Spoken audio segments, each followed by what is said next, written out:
everyone, and welcome to this edition of Stream On. I'm Jim Williams, your host. And PBS has done an outstanding job delivering what has been an epic performance on their part with a number of different programs, looking at the 50th anniversary of how we got to the moon, how we landed on the moon. Tremendous programming, and they continue their summer of in space with a number of outstanding projects. And we're going to talk in detail with Bill Margol, who is the Senior Director of Programming and Development for PBS, about all of the outstanding content, which you can find on PBS Passport.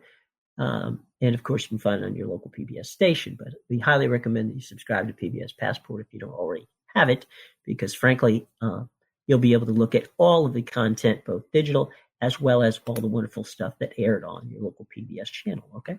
So check that out. And we're now going to talk to Bill, because Bill, I got to tell you, it has been a lot of fun watching all the great content you put together on your Summer in Space series right there on PBS. And there's a little bit of something for everyone. Well, you know, a couple of years ago when we knew that the anniversary of Apollo 11 was coming up, we knew that as, you know, America's public broadcaster, we really needed and we really wanted to do something to celebrate the 50th anniversary.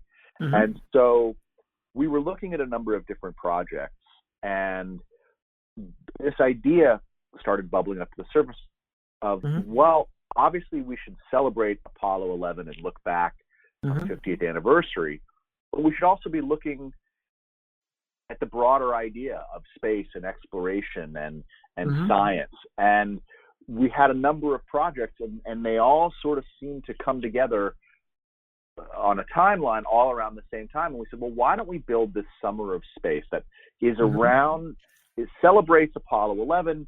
It certainly has a number of projects that are about either specifically about Apollo 11 or about the greater the space program, but it also looks forward. It also looks into manned space exploration. It looks, you know, out into the universe and stuff like that. So the whole idea is to celebrate the advancement in space exploration that is so well, emblemized by Apollo 11, but look at it in a bigger way. But you know, we're really excited, you know, of course, about the projects that we have that are celebrating Apollo 11. Well, I will say that, you know, obviously I'm a big fan of PBS, but what I've seen so far, and there's so much great content, I strongly recommend people go to and download the PBS app. I have it on Roku. I have it on Amazon. I have it on Apple. I have it on possibly every device that's out there. I think the only thing I don't have the PBS app on is my microwave oven. But we're working on that. We're working. No, well, yeah. I mean, well, that's okay. That one can wait a little while. But the beauty of this is that, you know, you and I grew up in Florida, and you know, the opportunity to watch the development, as I said earlier, I'm of an age when when in the 60s I was a kid in school and going to the Kennedy Space Center and literally going out to Pad 39, where that's the famous launch pad, folks, if you're not familiar. Where all of this takes place. As a matter of fact, it's still being used today. It was just recently renovated too. Yeah, exactly. With SpaceX and all the other groups that are out there now. And a couple of the cool things, and obviously I relived them by watching some of the Summer in Space programming, is that I remember going for the first time to the Vehicle Assembly Building. And it was on a school trip, and I think I was in 5th or 6th grade. And we basically, you go into the building, and the first thing they tell you to do is to look up. Well, okay, you look up, and there's a sign at the top, and you can barely read it because it's quite high. And they said the size of that sign is the same size of the bus you came here on. just to give you an idea of how A little bit of tall the perspective. building is. And also the fact that if the humidifying process goes down, that it actually can rain in that building. So you're sitting there going, and then they take you on this trip and you go by, and at that time the rocket is on the pad, but it hasn't been the fuel hasn't gotten into it. So you're literally 50 yards away from the pad itself with a rocket on it that will eventually be filled, and it will eventually take off and go into space. And for those of you who haven't been but should go, even just go and watch one of these launches that SpaceX does. It's a 3-mile area. It's 3 miles from the pad itself, but it's on an inlet so you can see it.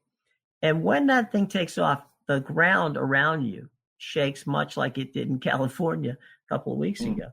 It's a very awesome thing. But what I think is so. Go ahead. I'm sorry. No, it's almost surreal. I had a similar experience.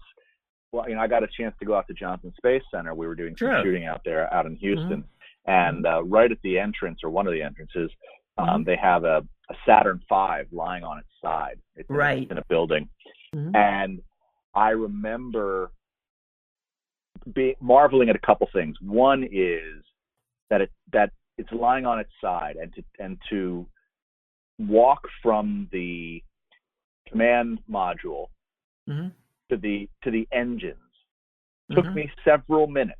I mean, think about that. I mean, the scope and the size of a Saturn V rocket. And then once you get down to the end of it, and I'm standing there by these 5 enormous, engine bells, and you just don't realize the size and the scope of what it was, and you talk about the vehicle assembly building where these rockets were put together. There were a final assembly. I don't think people have an appreciation for just how enormous not only the undertaking was, certainly, but just how enormous everything was. Right. And to think, and one of the things I thought was brought forth by some of the great content that you have produced for the Summer of Space is the fact that, you look at your iPhone, right? Or Android. We don't pick sides here. We're agnostic, yeah. Right, we're totally agnostic to your phone carrier and the type of phone you have. So, not to offend anyone. So, anyway, inside that is almost, not quite, but almost as much computer ability as the NASA engineers had at the time they were trying to calculate exactly what it would take to get a rocket from Florida to the moon. So think about that for a moment. These engineers with slide rules, with arithmetic, with all different types of what we would now think is archaic ways of doing things, were able to literally plot and execute sending someone from Cape Kennedy or Cape Canaveral, Florida, to the moon and landing it. That is, to me, just unparalleled in how this country's brain power can be harnessed to all the right things if given the opportunity. Oh, absolutely. And I think, and you take that and you follow that story even further, and you think about the computer that powered Apollo 11. The computer was actually in the command module and the landing module, and I think, or lunar module, and I think I can't remember, but it's something like 16K. Which, if you think about it, most songs that are on your iPhone are larger than 16K. And there's this great moment in that's been recounted a number of times. But it was in Chasing the Moon, and it's also coming in the upcoming 8 days, where they're getting ready to land on the moon, and the computer is processing too many executing too many orders, right, and basically goes down on them. right, And just think about that, and think about how limited it was, and that just puts the whole adventure in an even greater importance, that that was done, as you say, with computers that were no stronger than the one in your cell phone, mm-hmm. and in the case of inside the actual spacecraft, even significantly smaller than that, right, or less powerful. Yeah. Yeah, and I think the beauty of what you guys have done is you do take it from before step one all the Right. way to where we are now, and I think that sometimes getting this opportunity that you guys have given us for the Summer of Space, with all the wonderful different programming that you've produced thus far and will continue to produce throughout the rest of the summer, gives you a feel that, what, this is something worthwhile and something we should re-engage with. Absolutely. Yeah. I think that's part of the mission of the whole of Summer of Space, is to mm-hmm. not only, as I said, not only look back, but just to get people to engage with mm-hmm. the story and what it meant for mm-hmm. us. And also, I think there's something to be said for talking about how unifying it was, mm-hmm. And how, that people stopped, when Apollo 11 was landing on the moon, and when right. Neil Armstrong was taking his first steps, the world stopped, and right. everyone was unified in rooting these guys on and rooting mm-hmm. NASA on. I think, so not only was it a great accomplishment from a technological standpoint, I think it was a great accomplishment from a human standpoint. I mean, what can we do when we get together? Stream On will be right back after these messages. I know that my Stream On listeners are content producers. They are people who love to create movies, podcasts, teaching videos, corporate videos, and of course, all kinds of streaming video and audio. Gang, let me tell you about my friends over at soundstripe.com. They are my go-to source for music, sound effects, and anything I need to create the best possible content. Now, take it from someone who's been in this business for over 35 years. I've won 7 Emmys as a producer, director, and writer. I know what I'm doing when you get yourself into creating quality content. The first question people ask me is, where do I get the music for my projects? Well, I tell you what I don't do. I don't go to my Spotify playlist or to the radio, because that is going to get you in trouble, folks. Using music from named artists without paying costly royalties is against the law and could cost you thousands of dollars in fines, all right? So stay away from that. That's a big mistake. Do what I do. Go get yourself a Soundstripe membership. Why? Because it unlocks an unlimited licenses for every single song in their carefully curated library of music. Each download that I make licenses the song in perpetuity, both to me, the filmmaker, as well as the artist, so we're both completely protected. Now, their STEM audio files are fantastic. Why? Because they give me, the filmmaker, total control. I can easily alter the music elements of the song to match my project. Now, new songs are added weekly, which gives me, the creator, and you, the creator, the ability to always find a continual flow of fresh music. Now, Soundstripe curates custom playlists for those of us who are members to make it simple for us to find the best possible songs to use for any of our projects. Now, as I said before, I'm an award-winning producer. I don't want cheesy music. And Soundstripe delivers big time. Why? Because they're based in the heart of Nashville, Tennessee. That's Music City, folks. They boast a powerful roster of talented and experienced studio musicians who produce quality music that will make you proud to use it in any film or any project that you have. Now, they have a standard and premium plans that fit every budget. But I got a discount for you. That's right. Pay attention. Got a discount for you. Here's what you got to do. To enjoy 10% off any Soundstripe plan, visit soundstripe.com/streamon and enter the promo code STREAMON. All right. So you get 10% off. Again, let me tell you how to do it. Go to soundstripe.com. That's soundstripe.com/streamon. Enter the promo code STREAMON at checkout for 10% off of any of the Soundstripe plans. Folks, that is a heck of a deal. All right. So let me give it to you one last time, and all the information is going to be in the show box below. But to get that 10% off of Soundstripe plans, any one of them, visit soundstripe.com/streamon. Enter the promo code STREAMON. That's soundstripe.com/streamon.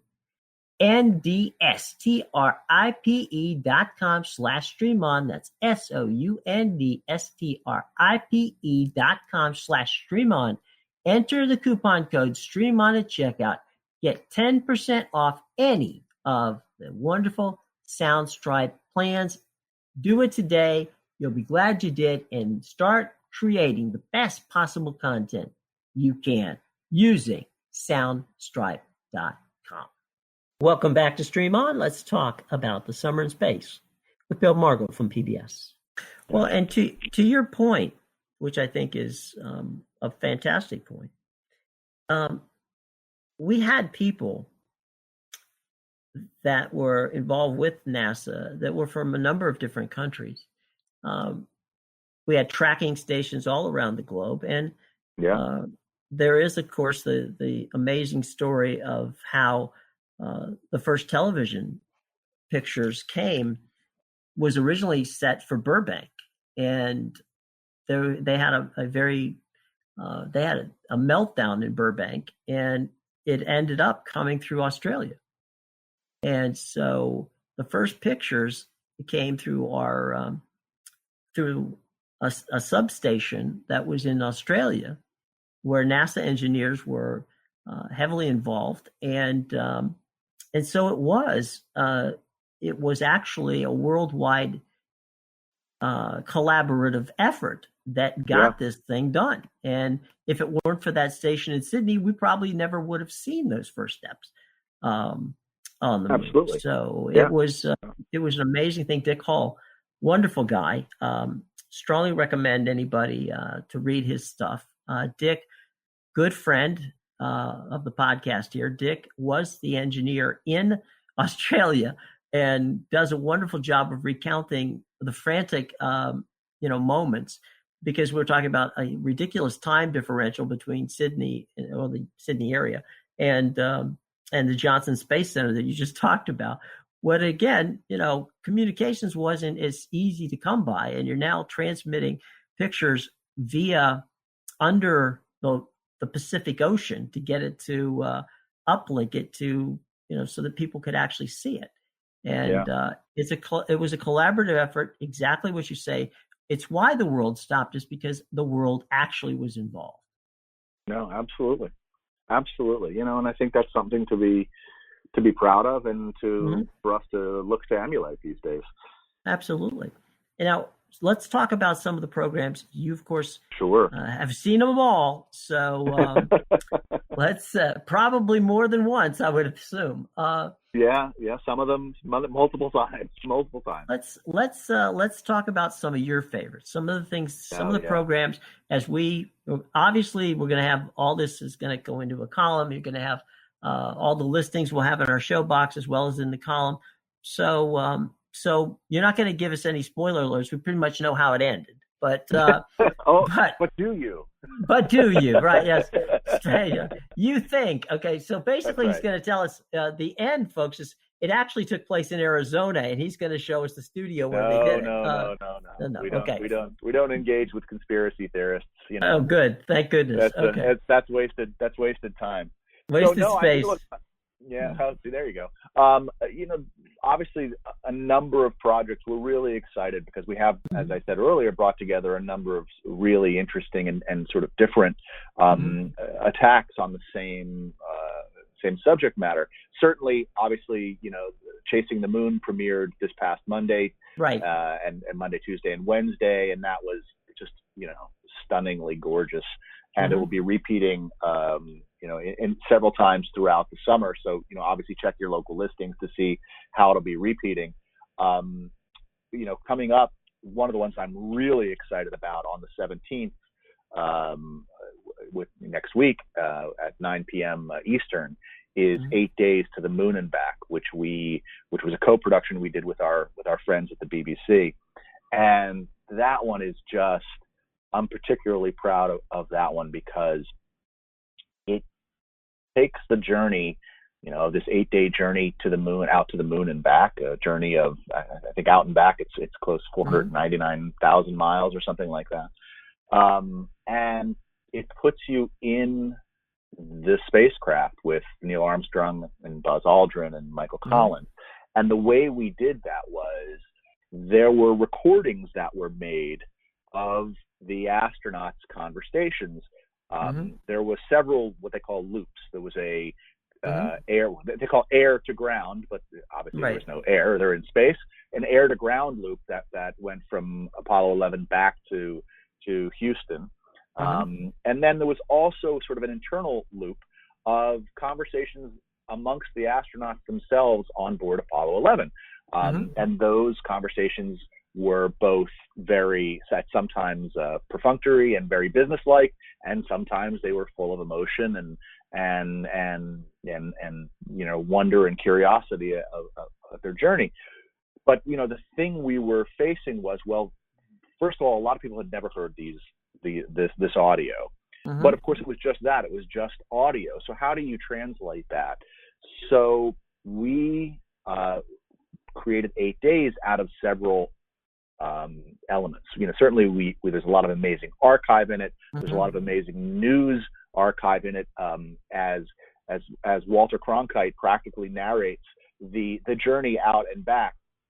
But for the audio, what we did was we built a set, and we got actors who really look incredibly like Neil and Buzz and Michael, and they and don't laugh at this, they lip synced exactly to the audio of that was recorded of the astronauts. And at first we were all, gosh, is this going to work? And I have to tell you, everyone who's seen it so far has been just immediately sucked in.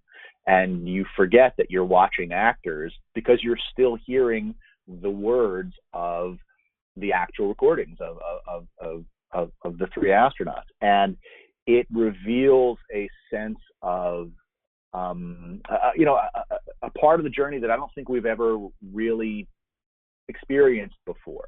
The conversations that they had when they were on the far side of the moon, and they were out of contact with Houston. And I think, and just moments of, once you start to put faces with the voices, the emotion inherent in the moments becomes much more palpable. There's a moment that Mike Collins, it's the day before they have the landing, and he says something like, and I'm going to misquote it, but it's something like, well, today went great, and if tomorrow goes as well, we'll be in good shape, which sounds like a very casual sort of line.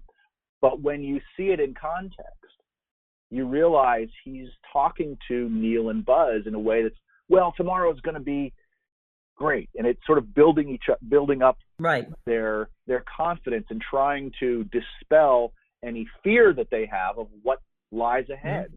Anyway, it's moments like that just give the whole journey this greater context. And we really think it's something special. We're really very excited about that one. It sounds in many ways like a feature film.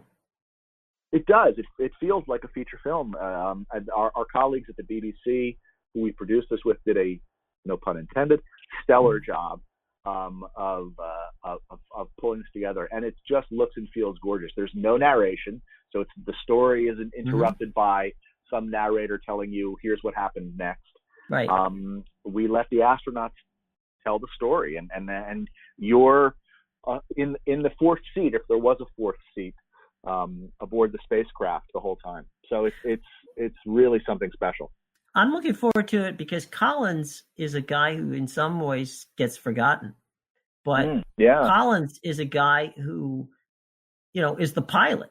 And, he was the one who, in many ways, had the single most important job because, first of all, if they didn't mesh up coming back, then they weren't coming back. So absolutely. Collins, I think of the three, and not that I'm throwing shade in any direction here, but I think Collins of the three is the one who probably he's like the Pete Best of the Beatles back in the day, right? I mean, he's the guy people forget Collins, and you can't forget him because he was such an intricate part of it. And I look forward to this because, frankly, I think it's going to showcase Collins as what he really was, and he was one of the key cogs of many in that whole entire operation. But that sounds fascinating. No, it absolutely is, and there's lots of moments of him, especially I've heard him called the loneliest man in the world or the universe because there was a time that he was farther out when he was on the far side of the moon, and Neil and Buzz were on the moon. He was the farthest human. Right. Sorry about that. That's okay. It's just a natural part of it, and it was. I recall when watching that, right, that what would happen is that everybody was wondering where, how long when they disappeared behind the moon. That was just everyone was so tense. It's like, I know it's only going to be 20 minutes or something like that, but it seemed like 2 days, and it was a totally amazing situation. When they reemerged on the other side.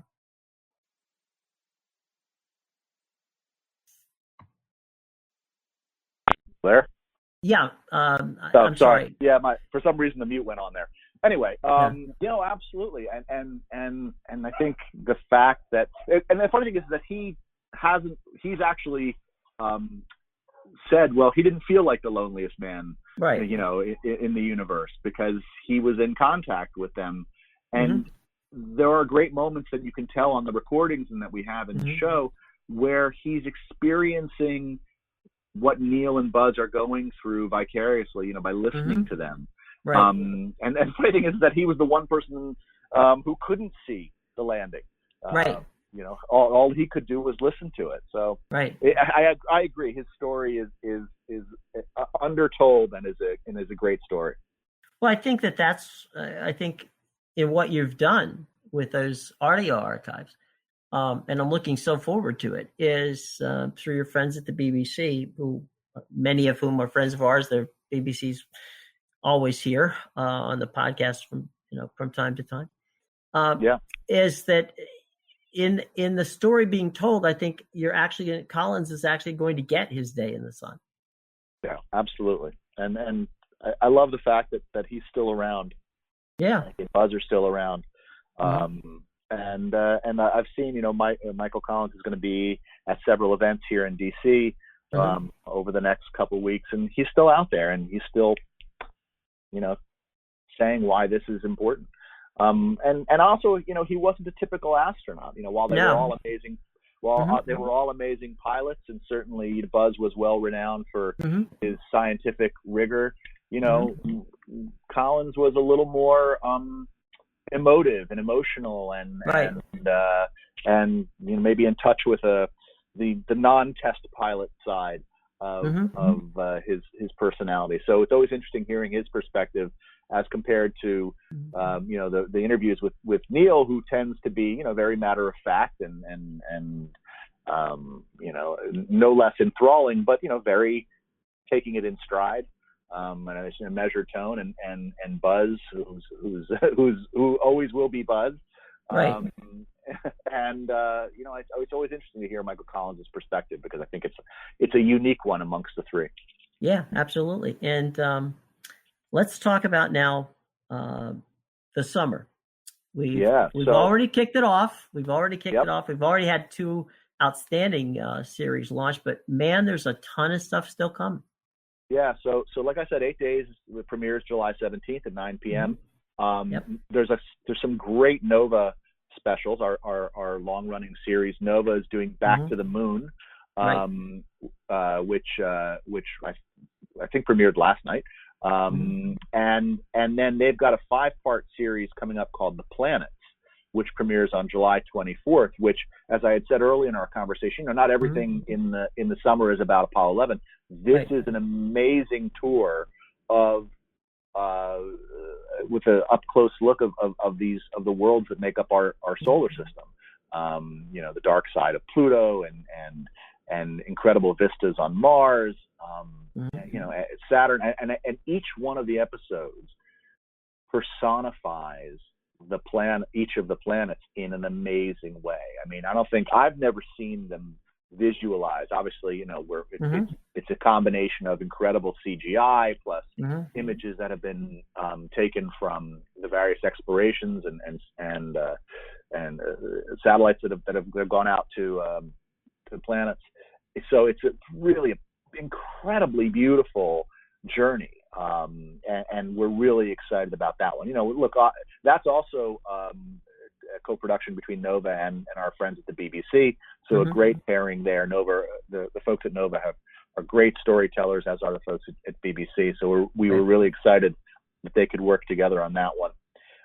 Another one that's coming up that premieres on July 24th is a series called Ancient Skies. And this one is a really fascinating one because it winds back the clock thousands and thousands of years to how our ancestors viewed the skies and visualizes that for us, and how we interpreted it, how we made sense of what we saw around us. And across the 3 parts of the series, it takes us all the way up through Edwin Hubble. So it's about how our understanding of space and of the cosmos has evolved over millennia, and it's really exciting the way that was visualized. We're really excited for that one, and of course, there's going to be a number of other programs that are programs that we've that are coming from our library. Things like A Year in Space, which was the profile of Scott Kelly, that we did when he spent a year on the International Space Station. And we're going to go back and look at Farthest, which was the documentary we did about Voyager. And so all together, between the premieres in Chasing the Moon and Back to the Moon and The Planets and Ancient Skies, and then the programs that round it out, it is this all-encompassing look at our view and our history in space. And then, of course, we shouldn't forget the incredible stuff that our digital team is doing. They have a great series called Stellar, a short series that is on that has been produced by PBS Digital Studios. And even PBS Kids is getting involved with Ready Jet Go special for kids called One Small Step. So, all in all, it's quite the package of events. So we're really excited about it. Okay, shameless plug time. And that is, I got to tell you, for you or for me? I'm gonna. It's actually I'm gonna do it, but it's for you. Okay, so here's how it works. Here's how it works. I have bought the PBS Passport program, and if you don't invest in the PBS, Passport program, and you're a streaming video freak, and you are because you're listening to this, otherwise you wouldn't be. Shame on you. It is a fantastic investment. I still give to my PBS stations. I still get the tote bags, but I also do this too. And it's an amazing investment. It is the best investment you will make in streaming video, bar none, for what you get. Buy it now. You'll get all of this content at a time when you want to watch it. And please, again, shameless plug, I don't care. Passport PBS. He's not saying it, I am. Do it. Okay. Well, look, it's all, absolutely. Look, we love people to become involved. We love people to become members. We love people to join Passport. Certainly, all of the programming that we air is free. We are a public broadcaster across the U.S. But after a certain window, a number of our programs do go to Passport, and it's another way of supporting the PBS system. You know, are a viewer-supported system, and the way we can bring you this content is by having folks become members, and having folks donate, and having folks join Passport. It's really important. You know, there's a lot of folks producing documentaries out there. I mean, obviously PBS is more than documentaries. We have incredible dramas and all that stuff, but there's a lot of folks doing documentaries out there.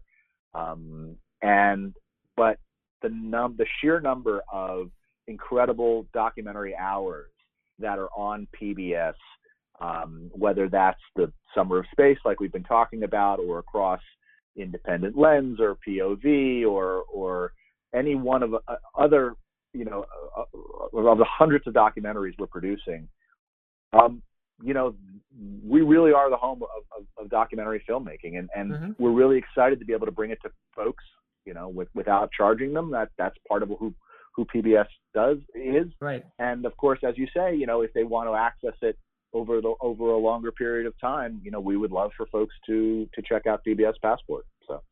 Well, I bring that up because, again, our friends from the BBC, we've had Sean Evans on, of course, Sean from Endeavor, and we've had half the cast of Downton Abbey on at one point in time. So it's a great mix of entertaining drama, Nova, Frontline, the entire PBS NewsHour, all those guys are our friends as well. It's a wonderful network to be involved with.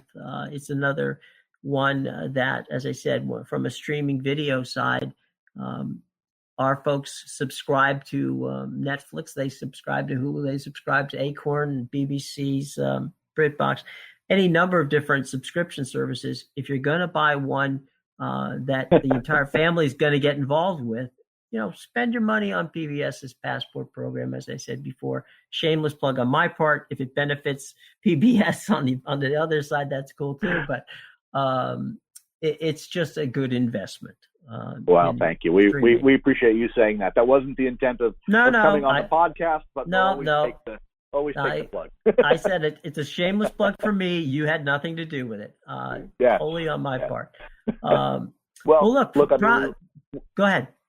No, I was going to say, you know, I can't tell you, and I feel like a broken record of saying how excited I am about the Summer of Space.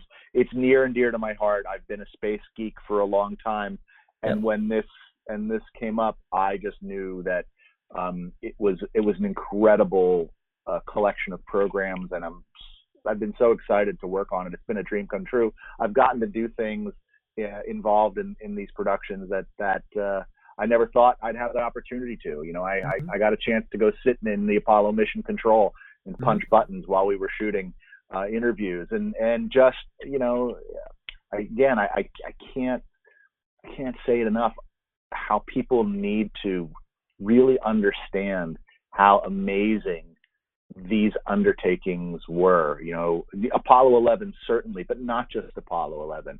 The Mercury and Gemini and the shuttle program and everything that's going on now.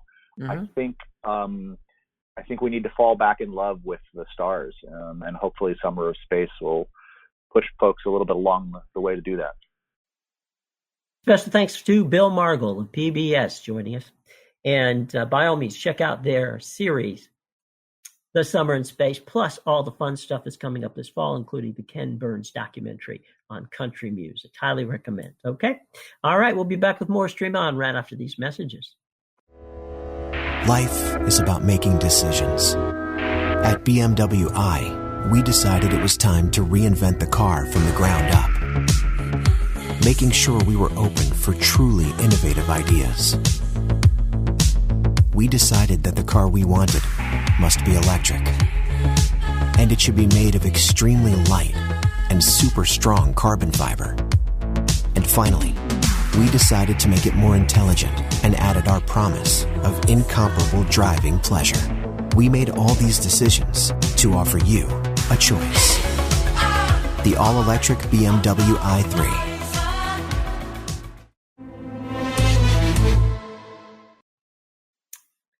Welcome back, everybody. Now, if you're not one of the over 50,000 people who've taken the time to join us as members of our podcast family, then first of all, shame on you. Second of all, we make it simple to do. All you have to do is go to the iTunes store because we are free and we are part of the Apple Podcast family. Same thing goes at Google Play because we are part of the Google Podcast family. You can find us on Spreaker, Stitcher, Spotify, as well as TuneIn, iHeartRadio, and YouTube, to name a few. Now, if you can't seem to find us, pull out the old Google machine, type in Stream On with Jim Williams, and hit the subscribe button or the favorite button, and each week you'll get a brand new edition of the podcast sent to your tablet or to your phone or to both, okay?